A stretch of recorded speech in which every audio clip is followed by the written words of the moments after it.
Тұңғыш президентіміз Нұрсұлтан Назарбаев қол қойып, конституциялық заңнан бастау алған тәуелсіздікке биыл 31 жыл. Сан жылдар арман болған егемендікке жету жолында қиындықтар аз болмады.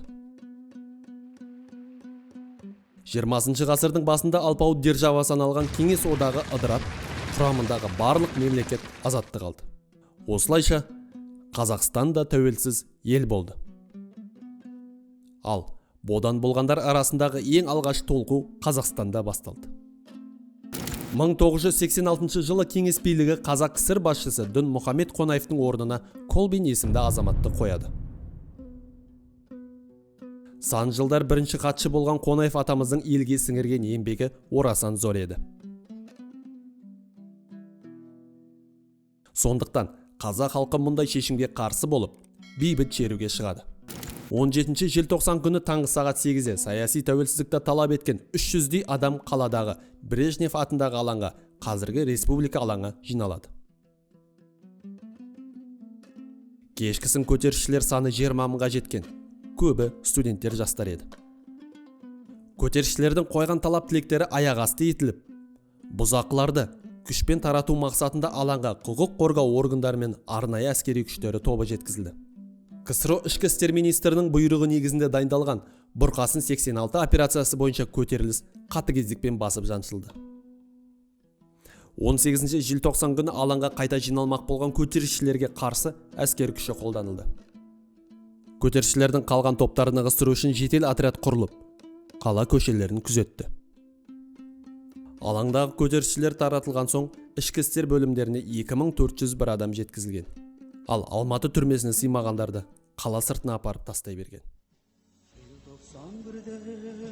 Ел тосқан түрді келетін мүлде жайдарлы, сол жылы бірақ әдеттен жырақ көрінді шынық айбарлы.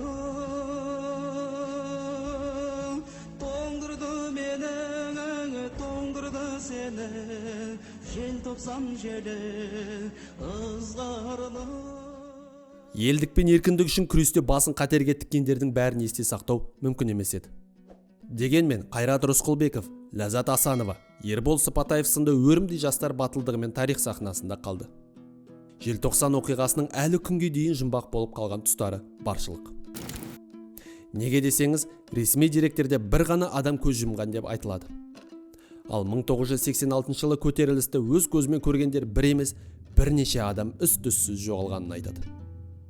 1991 жылы желтоқсанда 1986 жылы 17 мен 18 желтоқсан оқиғаларына қатысқан үшін жауапқа тартылған азаматтарды ақтау жөнінде Қазақстан Республикасының тұңғыш президенті Нұрсұлтан Назарбаевтың жарлығы шықты.